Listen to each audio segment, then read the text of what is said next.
Hello and welcome everyone to my YouTube channel. I hope आप लोग बहुत अच्छे होंगे और बहुत अच्छी तरीके से अपनी पढ़ाई कर रहे होंगे। मैंने जो बताया था, मैं इस चैनल में पूरा 12 का जो कोर्स है वो अपलोड करूँगा, तो आप लोग ये चैनल को ज़रूर सब्सक्राइब कीजिएगा और लाइक कीजिएगा। तो मैंने पिछले दिन जो रिलेशन है वो मैंने पढ़ा दिया था, तो मैंने आपको वादा किया था कि आज मैं आपके लिए लेकर आऊँगा क्लास 12 का जो फंक्शन वो लेकर आऊँगा। तो ये जो फंक्शन का टॉपिक है इसको हम दो हिस्सों में बांट के करेंगे। पहला हिस्सा होगा फंक्शन का डेफिनेशन, टाइप ऑफ फंक्शन और उसका प्रॉब्लम, और नेक्स्ट दिन हम देखेंगे फंक्शन का इन्वर्टिबिलिटी और उसके साथ साथ कि फंक्शन का इन्वर्स एग्जिस्ट करता है कि नहीं, और फिर गॉफ एंड फॉग और उसका कुछ प्रॉपर्टी, एंड नेक्स्ट डे हम डिस्कस करेंगे स्पेशल टाइप ऑफ फंक्शन। तो मैंने सोचा कि ये टोटल जो चैप्टर है इसको दोनों हिस्सों में बांट दिया जाए। तो बच्चों, मैं इस टॉपिक के बारे में आप लोगों को बता दूं, ये जो टॉपिक है वो कैलकुलस का बेस है और इसको आप लोग बहुत अच्छे से पढ़िएगा, क्योंकि अगर फंक्शन आप लोगों का गड़बड़ हो गया तो मान के चलिए कि इसके बाद जो भी टॉपिक आएगा, कॉन्टीन्यूटी हो चाहे कॉन्टीन्यूटी ऑफ ए फंक्शन, क्योंकि आप देख लीजिए फंक्शन के अंदर हम पहले पढ़ेंगे फंक्शन, फिर उसके बाद पढ़ेंगे continuity of a function, means वहाँ पे भी फंक्शन अप्लाई होगा, फिर पढ़ेंगे डिफरेंशिएबिलिटी ऑफ फंक्शन, फिर पढ़ेंगे application of derivative of a function, फिर हम वो फंक्शन का इंटीग्रेशन करेंगे जिसका डेरिवेटिव एग्जिस्ट होगा। तो हालांकि ये पूरा खेल जो है ये कैलकुलस का, ये सब कौन करता है? फंक्शन। तो इस टॉपिक को बहुत अच्छे से तैयार कीजिएगा और मेरे वीडियो अगर आप लोगों को अच्छा लगे तो ज़्यादा से ज़्यादा शेयर कीजिएगा और प्लीज़ लाइक ज़रूर कीजिएगा और कमेंट करना मत भूलिएगा। कमेंट ज़रूर कीजिएगा कि कैसा लगा ये मेरा वीडियो फंक्शन के ऊपर। प्लीज़ मुझे बताइएगा ताकि मुझे भी और ज़्यादा वीडियो बनाने में मुझको भी मोटिवेशन मिलेगा। तो आइए चलते हैं, हम देखते हैं कि फंक्शन क्या है। तो देखिए यहाँ पर हम जो डिस्कस करेंगे आज वो है फंक्शन।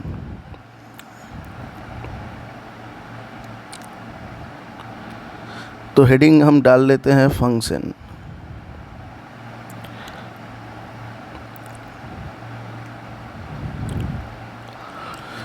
तो देखिए फंक्शन में हम आज क्या पढ़ेंगे। तो पहले तो हम क्या करेंगे कि फंक्शन को हम डिफ़ाइन करते हैं कि फंक्शन क्या है। तो देखिए, हालांकि रिलेशन में हमने पढ़ा था, इसको बैकग्राउंड थोड़ा चेंज कर देते हैं।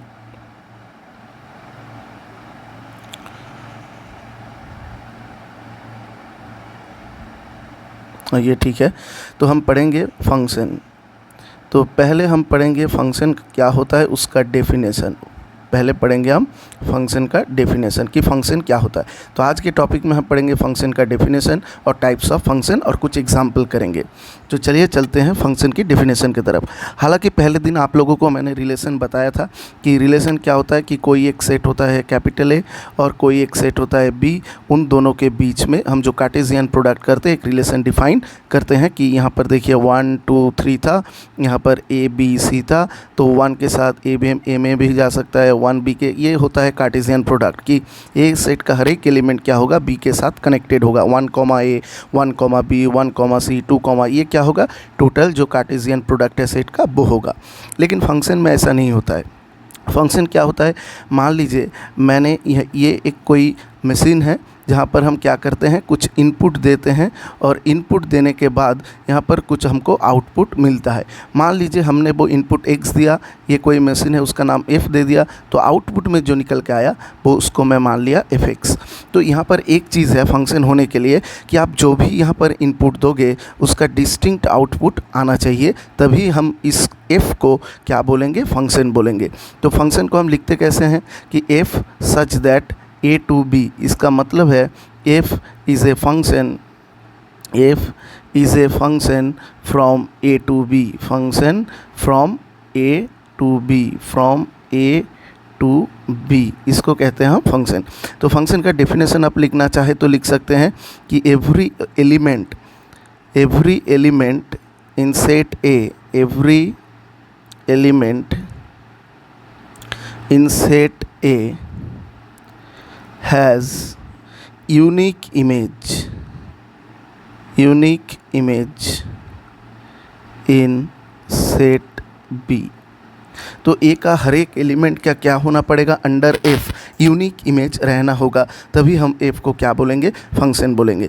मान लीजिए ऐसा होगा तो नहीं चलेगा। मान लीजिए मैंने यहाँ पर इनपुट दिया 1, तो इसके लिए कोई भी मैंने एफ को मगर मान लिया मैंने x+1 और यहाँ पर मैंने इनपुट दिया सपोज x, तो आउटपुट क्या आएगा, 2। अंडर दिस फंक्शन क्या आएगा, 1 यहाँ पर पुट करें x की जगह पर तो 2 आएगा, अगर 2 पुट करें तो क्या आएगा, 3 आएगा। इस तरीके से आप देख रहे हैं कि इनपुट अगर हम चेंज कर रहे हैं तो हमारा जो आउटपुट है वो भी एक यूनिक नंबर आ रहा है, तो इसको हम फंक्शन बोलेंगे।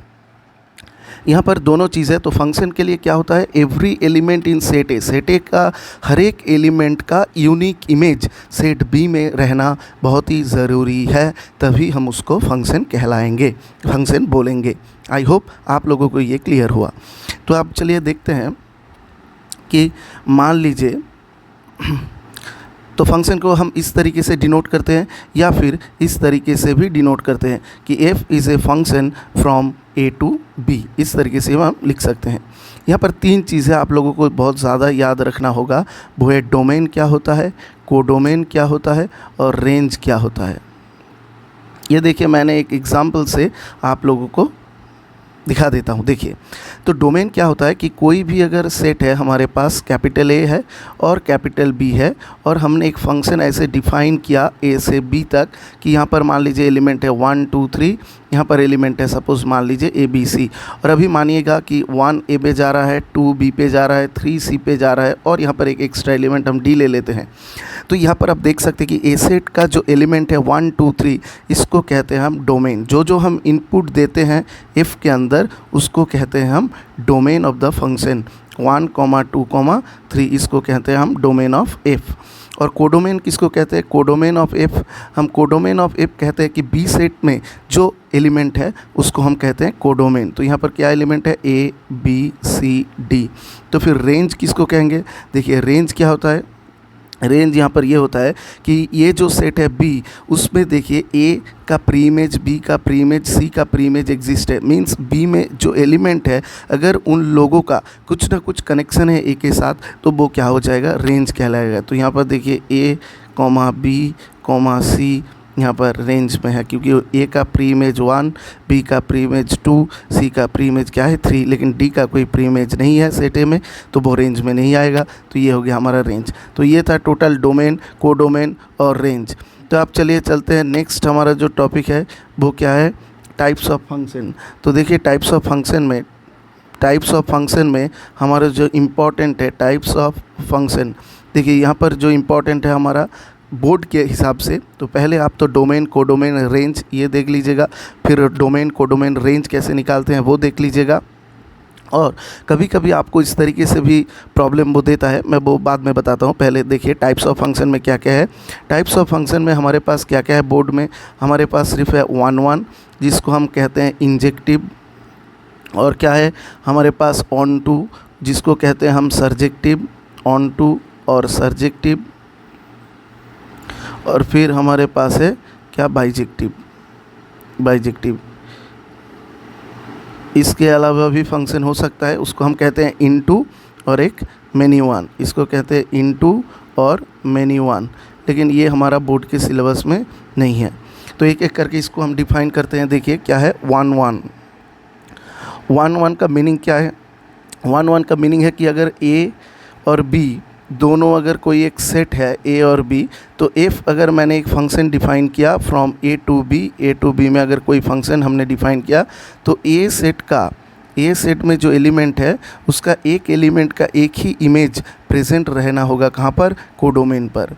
ऐसे करके 1 कॉरस्पॉन्डेंस होना पड़ेगा बिटवीन डोमेन और कोडोमेन के बीच में। मींस मैंने यहाँ पर 1 लिया, 2 लिया, 3 लिया, 4 लिया, यहाँ पर ए बी सी डी, तो आप देख सकते हैं कि डिस्टिंक्ट एलिमेंट कहाँ पे जा रहे हैं, डिस्टिंक्ट एलिमेंट में मैप हो रहा है। डोमेन का जो हर एक एलिमेंट है वो कोडोमेन का हर एक एलिमेंट पे डिस्टिंक्ट मैच हो रहा है, तो इसको हम बोलेंगे 1 element in domain goes to 1 and only 1 element in codomain, इस तरीके से आप बोल सकते हैं।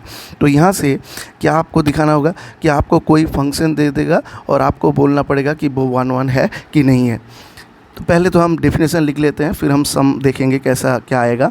फिर देखिए ऑन टू में क्या होता है, ऑन टू में होता है कि देखिए यहाँ पर दोनों फंक्शन है, ए और बी दोनों सेट है, एफ एक मैपिंग है फ्रॉम ए टू बी, तो ये ऑन टू कब होगा? देखिए अगर हम बी सेट से, ये कोडोमेन सेट से अगर कोई भी एलिमेंट उठा लेते हैं, कोई भी एलिमेंट, कोई भी आर्बिटरी एलिमेंट अगर यहाँ से उठा लेते हैं बी सेट से, अगर इसका एक एटलीस्ट एक इमेज अगर ए में होगा तो इसको हम ऑन टू बोलेंगे। मींस यहाँ पर अगर आप देख सकते हैं कि ए बी सी डी, यहाँ से अगर कोई भी हम एलिमेंट उठा ले कोडोमेन से, देखिए उसका हर एक का इमेज प्रेजेंट है, तो एटलीस्ट एक इमेज रहना चाहिए। मान लीजिए अगर हमारा पिक्चर कुछ ऐसा हुआ, ये पर 1 2 3 4, 1 goes to A, 2 goes to A, 3 goes to B और 4 गोज़ टू सी। यहाँ पर इजीली आप देख सकते हैं कि कोई भी एलिमेंट ए बी सी में अगर हम उठा ले तो ए का 2 प्री इमेज है, तो हमको तो एक ही प्री इमेज चाहिए, एटलीस्ट 1 अगर प्री इमेज होगा तो ये ऑन टू बन जाएगा। देखिए ए बी सी किसी को भी अगर हम उठा ले तो उसका देखिए एक ही क्या होगा, प्री इमेज ये डोमेन में रहेगा, तो ये क्या हो गया, ये ऑन टू हो गया। फिर चलिए चलते हैं नेक्स्ट, हमारा जो प्रॉब्लम है वो क्या है, बाइजेक्टिव। तो बाइजेक्टिव कब होगा? कोई एक फंक्शन बाइजेक्टिव तब होता है जब ये फंक्शन क्या हो जाए, 1 1 हो जाए और क्या हो जाए, ऑन टू हो जाए। तो अगर कोई फंक्शन 1 1 भी हो, ऑन टू भी हो, तो उसको हम क्या कहेंगे, बाइजेक्टिव फंक्शन कहेंगे। आई होप यहाँ तक सबको क्लियर है। ये था इन सभी का डेफिनेशन। अब चलिए कुछ इंपॉर्टेंट टॉपिक यहाँ पर डिस्कस करते हैं। तो पहले आपको क्या दे दिया मैंने, कोई एक कर्व दे दिया, मान लीजिए कि ऐसे करके एक कर्व दे दिया, ये सर्किल दे दिया मैंने, मान लीजिए यहाँ पर एक सर्किल दे दिया, यहाँ पर मान लीजिए आपको एक मैंने सर्किल दे दिया, यहाँ पर ऐसे करके एक सर्किल दे दिया। फिर मान लीजिए आपको इस तरीके से मैंने कुछ एक कर्व दे दिया इस तरीके से, और फिर मैंने इस तरीके से आपको कुछ कर्व दे दिया। तो मैं पूछ रहा हूँ कि ये फंक्शन होगा, तो देखिए ये फंक्शन होगा कि नहीं होगा, कैसे हमको पता चलेगा? देखिए ये इसको कहते हैं हम vertical line test. Vertical line test, हम ये जो वाई एक्सिस के पैरेलल हम क्या करेंगे, एक लाइन ड्रॉ करेंगे। क्या अगर देखिए ये जो लाइन है पैरेलल टू वाई एक्सिस, ये देखिए कर्व को क्या 2 जगह पर इंटरसेक्ट कर रहा है, तो ये फंक्शन नहीं होगा। यहाँ पर भी 2 जगह पर कर रहा है कट, तो नहीं होगा, ये भी नहीं होगा। क्यों नहीं है? देखिए अगर ये हमारा डोमेन है x1 मान लेते हैं, तो उस x1 के लिए हमको यहाँ पर एक क्या मिल रहा है, इमेज मिल रहा है, यहाँ पर इमेज मिल रहा है। तो हमने बोला था कि अगर फंक्शन होने के लिए डोमेन का हर एक एलिमेंट का यूनिक इमेज होना पड़ेगा, लेकिन यहाँ तो x1 के लिए दोनों इमेज, यहाँ पर भी सेम और यहाँ पर x1 के लिए तो बहुत ज़्यादा इमेज आ रहा है, तो ये फंक्शन नहीं होगा। तो इस तरीके से अगर आपको ग्राफ दे दिया जाए तो बहुत आसानी से आप वर्टिकल लाइन टेस्ट से पता लगा सकते हैं कि वो फंक्शन है कि नहीं है। अब चलिए 1 1 की तरफ। तो 1 1 में भी क्या होता है कि कोई आपको एक मैपिंग दे दिया कि f is r to r और fx आपको दे दिया 2x + 1। फिर आपको पूछा है कि ये क्या 1 1 होगा? तो 1 1 के लिए there are many method to solve this kind of problem. So board के लिए एक है एनालिटिक मेथड, वो हम पहले देखेंगे। इसमें क्या करते हैं हम दोनों एलिमेंट उठा लेते हैं x1 x2 फ्रॉम कहाँ से, डोमेन R से, क्योंकि इसका डोमेन R है, कोडोमेन भी R है, तो R से उठा लिया। फिर हम एज्यूम करते हैं कि f of x1 is equal to F of x2, means x1 x2 हमने जो लिया था डोमेन से, उन लोगों का जो प्री इमेज है वो दोनों इक्वल है। तो अगर प्री इमेज इक्वल है तो उसका जो डोमेन का जो हमने x1 x2 लिया था वो दोनों भी इक्वल होना पड़ेगा, तभी तो हम बोलेंगे कि डिस्टिंक्ट एलिमेंट का डिस्टिंक्ट इमेज है। तो देखिए क्या यहाँ से x1 = x2 आ रहा है? यदि आ रहा है तो हम बोलेंगे तो फंक्शन क्या होगा, 1 1 होगा। तो देखिए f ऑफ x1 क्या आ रहा है, 2x1 + 1। ये कैसे मिला? x को हम रिप्लेस कर दिया x1 से, और x2 को अगर रिप्लेस करें, x को रिप्लेस करें x2 से, तो ये आएगा। तो यहाँ से हम इजीली देख सकते हैं कि x1 is equal to x2। अगर कोई भी एलिमेंट का अगर देखिए x1 x2 डोमेन से लिया था, उन लोगों का अगर इमेज सेम आ जाए तो उसका जो एलिमेंट हमने लिया था x1 x2 वो दोनों को भी इक्वल होना पड़ेगा 1 1 के लिए। तो यहाँ पर 1 1 आ गया, तो यानी कि ये फंक्शन क्या होगा, 1 1 होगा। ये तो एक एनालिटिक मेथड है। फिर आप इसको कर सकते हैं ग्राफिकल मेथड से भी। तो ग्राफ पहले इसका ग्राफ हमको बनाना होगा किसका, y = 2x + 1। तो इसका ग्राफ बहुत ही इजी है। आप लोग कुछ पॉइंट यहाँ पर बिठा लीजिएगा। x की जगह पर अगर 0 पुट करें तो y क्या आता है, 1। x की जगह पर 1 पुट करें तो ये क्या आता है, 3। -1 पुट करें तो -1। ग्राफ कुछ इस तरीके का बनेगा। अब यहाँ पर क्या करेंगे, ये जो एक्स एक्सिस है इसका पैरेलल एक, इसको कहते हैं हम हॉरिजॉन्टल लाइन टेस्ट, तो इसके पैरेलल एक लाइन ड्रॉ करेंगे। अगर ये लाइन इस ग्राफ को एक के पॉइंट पे इंटरसेक्ट कर रहा है तो ये क्या होगा, 1 1 होगा। देखिए एक ही पॉइंट पर कर रहा है तो 1 1 है। और थर्ड एक मेथड है हमारा कैलकुलस मेथड।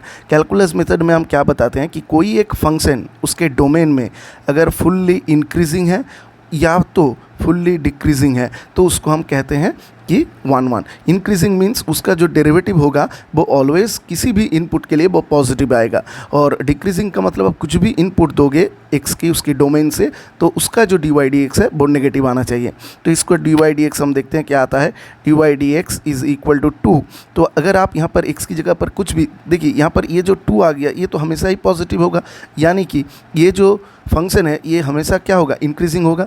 और आप ये ग्राफ से भी देख सकते हैं, अगर आप एक्स की वैल्यू को बढ़ाते जाएं तो ये क्या हो रहा है, इंक्रीज़ कर रहा है ग्राफ। तो वहीं से भी आप बोल सकते हैं कि ये फंक्शन क्या होगा, 1 1 होगा। तो इस तरीके से किसी भी फंक्शन को आप 1 1 और या ऑन टू दिखा सकते हैं। तो ऑन टू के लिए मैं बाद में बताता हूँ, पहले और कुछ देख लेते हैं। और एक एग्जांपल लेता हूँ मैं, f is R to R और f x is equal to मान लीजिए क्या है, एक्स स्क्वायर। तो ये क्या 1 1 होगा। देखिए इसका अगर आप इस तरीके से करोगे, F of x1 is equal to F of x2, तो यहाँ से क्या आएगा, x1 square is equal to x2 का स्क्वायर। तो यहाँ से आ गया x1 is equal two plus minus x2। तो x1 और x2 दोनों इक्वल नहीं आया तो ये 1 1 नहीं होगा, इक्वल ही आना पड़ेगा। तो ग्राफ से भी आप देख सकते हैं ये क्या होता है, पैराबोलिक शेप का ग्राफ। और अगर हॉरिजॉन्टल लाइन टेस्ट करें तो देखिए दोनों जगह पर क्या कर रहा है, इंटरसेक्ट हो रहा है, तो ये 1 1 नहीं है। इस तरीके से आप दिखा सकते हैं। लेकिन ऑन टू के लिए हम क्या करेंगे, ऑन टू के लिए एक लॉजिक है हमारा, इसको भी हम दोनों तरह से दिखा सकते हैं। तो ईजी क्या होगा, यहाँ से ईजी होगा, रेंज इज़ इक्वल टू अगर कोडोमेन हो जाए, रेंज इज़ इक्वल टू अगर कोडोमेन हो जाए तो क्या बोलेंगे, F is onto. F क्या होगा, ऑन टू होगा। तो हम इसी को उठा लेते हैं कि F is real to real, F x is equal to X square. तो इस तरीके से दिखाने को अगर रेंज और कोडोमेन आप ये फार्मूला से अगर दिखाते हो तो आपको ग्राफ आना चाहिए और डोमेन रेंज निकालना आना चाहिए जो क्लास 11 में है। तो देखिए F X equal to X square का ग्राफ अगर ड्रॉ करें हम तो देखिए ग्राफ कुछ इस तरीके का बनता है। तो इसका जो रेंज है, रेंज मीन्स हम वाई में y का जो वैल्यू होता है वही रेंज होता है। तो देखिए यहाँ पर y का स्टार्टिंग पॉइंट कहाँ पे है, y एक्सिस पे आप अगर जाएंगे तो देखेंगे ये 0 से हम ग्राफ को देख सकते हैं, 0 से कहाँ तक, इन्फिनिटी तक। तो इसका जो हमारा जो रेंज आएगा फंक्शन का, रेंज ऑफ एफ, वो क्या होगा, क्लोज 0 से ओपन इन्फिनिटी, यानी कि ऑल पॉजिटिव रियल नंबर। तो 0 से इन्फिनिटी है, लेकिन यहाँ पर कोडोमेन देखिए होल आर दिया हुआ है, यानी कि इसका जो कोडोमेन है, ये फंक्शन का जो कोडोमेन है वो क्या है, माइनस इन्फिनिटी से प्लस इन्फिनिटी। लेकिन देखिए ये कोडोमेन है माइनस इन्फिनिटी से प्लस इन्फिनिटी, लेकिन हम लोगों का जो रेंज आ गया वो कहाँ से कहाँ तक आ गया, वो आ गया 0 से इन्फिनिटी तक। तो क्या ये दोनों जो मैंने ड्रॉ किया, एक था यहाँ से यहाँ तक और एक था इतना पार्ट, तो ये दोनों इक्वल है, नहीं सबसेट है। कोडोमेन क्या है, सबसेट ऑफ कोड, रेंज क्या है, सबसेट ऑफ कोडोमेन है। तो अगर रेंज यदि सबसेट ऑफ कोडोमेन बन गया तो ये इनटू हो गया, ऑन टू नहीं हुआ। ऑन टू होने के लिए इक्वल होना पड़ेगा, ठीक है। तो ये था हमारा डेफिनेशन, कैसे शो करते हैं कोई भी फंक्शन ऑन टू है कि नहीं है। और फिर बाइजेक्टिव के लिए क्या होगा, अगर 1 1 भी है और ऑन टू भी है कोई एक फंक्शन तो वो क्या बन जाएगा, बाइजेक्टिव बन जाएगा। यहाँ पर और कुछ चीज़ है जो आपको बहुत ही अच्छी तरीके से पता होना है, number of function. Number of function, अगर मान लीजिए ए सेट में m एलिमेंट है और b सेट में n एलिमेंट है तो टोटल नंबर ऑफ़ फंक्शन क्या होता है, टोटल नंबर ऑफ़ फंक्शन क्या होता है, n to the power m। तो ये तो चीज़ आपको पूछेगा ही MCQ में। नंबर ऑफ़ 1 1 फंक्शन क्या होता है, देखिए ए सेट में अगर m एलिमेंट है, b सेट में अगर n एलिमेंट है, तो ये याद रखना है कि ऑलवेज़ m क्या होगा, लेस देन n होगा। क्योंकि अगर m ग्रेटर देन n हो गया तो m का इस सेट में अगर ज़्यादा एलिमेंट हो गया तो किसी का भी यहाँ पर इमेज नहीं आएगा कुछ एक एलिमेंट का, तो वो तो 1 1 नहीं होगा। तो 1 1 के लिए क्या होना पड़ेगा, n को ज़्यादा ये बी सेट, ये ए सेट है, ये बी सेट है, तो बी सेट में ज़्यादा एलिमेंट रहना होगा, तभी ए सेट का हर एक एलिमेंट का क्या होगा, इमेज रहेगा। तो नंबर ऑफ 1-1 मैपिंग कितना होता है, number of 1-1 mapping. So you have to just remember this concept, और ये फार्मूला की तरह आप इसको याद रख सकते हैं। तो नंबर ऑफ मैपिंग हो जाएगा NPM। सेम तरीक़ों से आप देख सकते हैं कि नंबर ऑफ़ ऑन टू के लिए हम लिखते हैं। अभी नंबर ऑफ़ ऑन टू के लिए देखिए कि मान लीजिए कि A और B दोनों सेट है, और A सेट में हमारा जो एलिमेंट है, A सेट में हमारा जो एलिमेंट है देखिए कितना है। तो यहाँ पर एक सेट A है और एक सेट क्या है, B है, ठीक है। तो number of onto mapping, इसको भी आप याद रख लीजिएगा एज ए फार्मूला। तो number of onto mapping क्या होगा, देखिए NB, number of element in B C0, NB to the power of NA, means इसका मतलब क्या है, NB C0 मीन्स कॉम्बिनेशन का वो जो C है, और NB means number of element in B and NA means number of element in A, minus NB C1 NB -1 to the power NA plus alternate sign की तरह ये चलेगा, number of element in B C2 N of B -2 whole to the power NA, फिर क्या आएगा, minus होगा, ये alternate तरीके से चलता जाएगा। Number of B C3 number of B -3 whole to the power number of A dot dot, इस तरीके से ये चलता जाएगा। और बाइजेक्टिव में देखिए तो यहाँ पर क्या होना पड़ेगा, यहाँ पर अब नंबर ऑफ़ A को ज़्यादा होना पड़ेगा नंबर ऑफ़ B से। और आप बोलोगे कि सर अगर नंबर ऑफ़ B ज़्यादा हो गया तो number of onto mapping कितना हो गया, if number of B is greater than number of A तो ऑन टू कितना होगा, 0, number of onto mapping 0। और यहाँ पर भी अगर यदि M अगर N से बड़ा हो जाए तो 1-1 कितना होगा, 0 हो जाएगा, ठीक है। और बाइजेक्टिव के लिए हमारा जो बाइजेक्टिव है तो 1-1 भी है, ऑन टू भी है, तो दोनों क्या हो, फाइनाइट सेट से फाइनाइट सेट। तो F एक मैपिंग है फ्रॉम A टू B, ये A भी फाइनाइट होना पड़ेगा, B को भी क्या होना पड़ेगा, फाइनाइट सेट होना पड़ेगा। अगर मान लीजिए ये दोनों सेट में नंबर ऑफ़ एलिमेंट क्या होगा, सेम होगा, तो अगर दोनों एलिमेंट में अगर ये 1-1 भी है, ऑन टू भी है, दोनों है, तो number of A is equal to number of B, total number of element यहाँ पर क्या हो गया, N हो गया। तो इफ़ ए सेट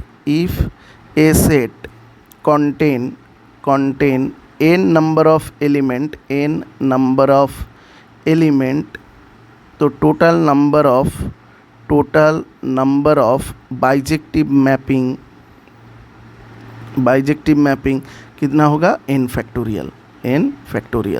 तो ये आपको याद रखना होगा। ये MCQ की तरह वो पूछेगा आपको, कुछ सेट में कुछ एलिमेंट देके बोलेगा कि नंबर ऑफ 1-1 बोलिए, ऑन टू बोलिए, इस तरीके का प्रॉब्लम ज़रूर आएगा। तो अब चलिए कुछ सम करते हैं 1-1 ऑन टू के ऊपर। देखिए हम कुछ एक क्वेश्चन आपको करा देते हैं, CBSE की पैटर्न या ICSE कुछ भी, अगर ISE कुछ भी बोर्ड हो आपका, तो ये 1-1 ऑन टू के आने की चांस बहुत ज़्यादा है। एक क्वेश्चन तो ज़रूर आएगा फंक्शन को प्रूफ कराने के लिए कि प्रूफ करो कि ये फंक्शन 1-1 है या ऑन टू है। तो मैंने एक मैपिंग ले लिया F from C to R, C means set of complex number, R is real number, और डिफाइन किया FZ is equal to modulus of Z। ये क्या है, मॉड्यूलस ऑफ Z। तो इसको प्रूफ करना है ये 1-1 है कि ऑन टू है। देखिए अगर हमने मान लीजिए यहाँ पर f ऑफ i ले लिया तो मॉड्यूलस ऑफ i कितना होगा, मॉड्यूलस ऑफ i 1 होता है। f ऑफ माइनस i ले लिया तो क्या होगा, ये भी 1 होगा। तो देखिए दोनों एलिमेंट जो है i और माइनस i, ये दोनों देखिए सेम एलिमेंट में जा रहा है।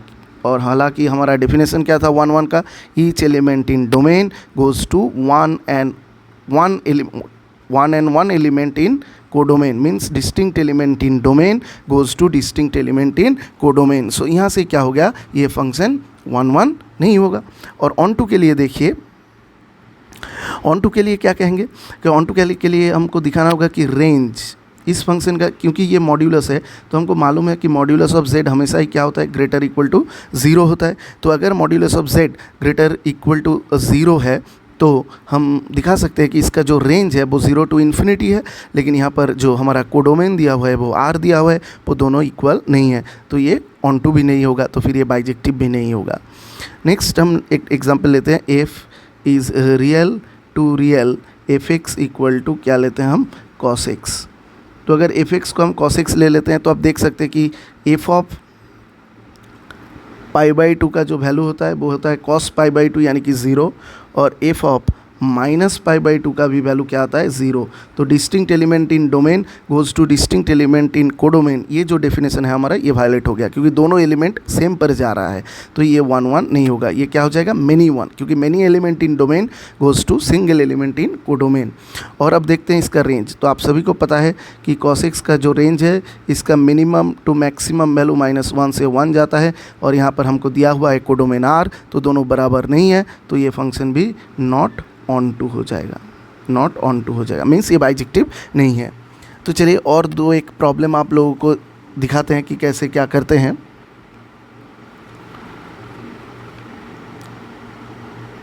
और एक मैंने प्रॉब्लम ले लिया कि f is a mapping from a to a, और यहाँ पर हमने ले लिया कि F X equal to X by two, और यहाँ पर हमारा जो था f मैपिंग वो -1 से 1 टू -1 से 1। ये हमारा ए सेट जो था वो -1 से 1, -1 से -1 तक था। तो ये 1 1 होगा कि नहीं होगा। तो देखिए F of x1 is equal to F of x2 करके कर सकते हो आप। तो देखिए क्या होगा, F of x1 is equal to F of x2, तो यहाँ से क्या आ जाएगा, x1/2 is equal to x2/2, so you can easily write 2 2 cancel out, x1 equal to x2। तो ये तो 1 1 बन गया। तो ऑन टू के लिए अब देखते हैं। देखिए -1 पे इसका वैल्यू क्या होता है, -1 पे इसका वैल्यू आ रहा है -12, यानी कि यहाँ पर कहीं पर, और 1 पे इसका वैल्यू आ रहा है हाफ। तो इसका ग्राफ कुछ इस तरीके का बनेगा, ओरिजिन से पास होगा, ये स्ट्रेट लाइन, तो इसका रेंज आ गया -12 टू हाफ। लेकिन देखिए यहाँ पर कोडोमेन क्या दिया हुआ है, -1 to 1, दोनों इक्वल नहीं है, तो नॉट ऑन टू, तो ये फिर बाइजेक्टिव नहीं होगा। तो इसी तरीके का जो प्रॉब्लम है वो आपके पास आएगा। और एक लास्ट ले लेते हैं कि f is real to real F x is equal to box of x। तो बॉक्स क्या होता है, ग्रेटेस्ट इंटीजर फंक्शन, GIF हम इसको कहते हैं। तो देखिए रियल, कोई भी अगर रियल नंबर हम यहाँ से उठा लेते हैं 2.3, तो आप सभी को पता है कि 2.3 का जो बॉक्स होता है वो इंटीग्रल वैल्यू आउटपुट में देता है, तो वो 2 देगा। और एफ ऑफ 2.6 ले लेते हैं तो उसका भी ग्रेटेस्ट इंटीजर का वैल्यू क्या होता है, 2 होता है। तो यहाँ पर देखिए दोनों ही एलिमेंट सेम एलिमेंट में मैप कर रहा है, तो ये 1 1 तो नहीं है। और ऑन टू के लिए बॉक्स x का जो रेंज होता है आप सबको मालूम है, ग्रेटेस्ट इंटीजर नाम पे ही है, तो इसका जो रेंज ऑफ f है वो है इंटीजर सेट ऑफ इंटीजर है। और हमारा जो ऑन टू के लिए कोडोमेन क्या है, यहाँ पर r है, तो कोडोमेन ऑफ f क्या है, r है, और दोनों बराबर नहीं है, तो range of f is not equal to codomain of f। तो ये फंक्शन क्या होगा, नॉट ऑन टू, ये ऑन टू नहीं होगा। तो इस तरीके से आप लोग अगर इसको बड़े ध्यान से मैंने जो पढ़ाया, अगर आप लोगों को ये समझ में आया तो आप बहुत ही आसानी से खुद से जो बोर्ड का जो प्रॉब्लम होता है वो आप बहुत आसानी से क्रैक कर लोगे, ये मेरा मानना है। अगर आपको ये सारी चीज़ अगर समझ में आया तो बहुत आसानी से आप लोग ये क्रैक कर लोगे। आई होप यहाँ तक किसी का कोई प्रॉब्लम नहीं है। और हम एक सम देखते हैं, लास्ट हमारा एक सम देख लेते हैं।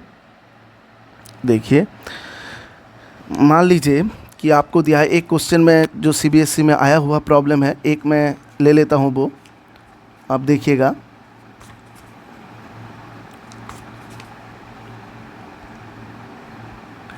क्या बोला है, f is a mapping from integer to integer, f is a mapping from set of integer to integer. Now which of the following function is bijective? तो आपको दिखाना होगा कि कौन सा फंक्शन क्या है, बाइजेक्टिव है यहाँ से। तो देखिए पहला जो हमारा फंक्शन है वो है एफ एक्स इक्वल टू क्या है, x क्यूब। क्या ये बाइजेक्टिव होगा इंटीजर से इंटीजर तक?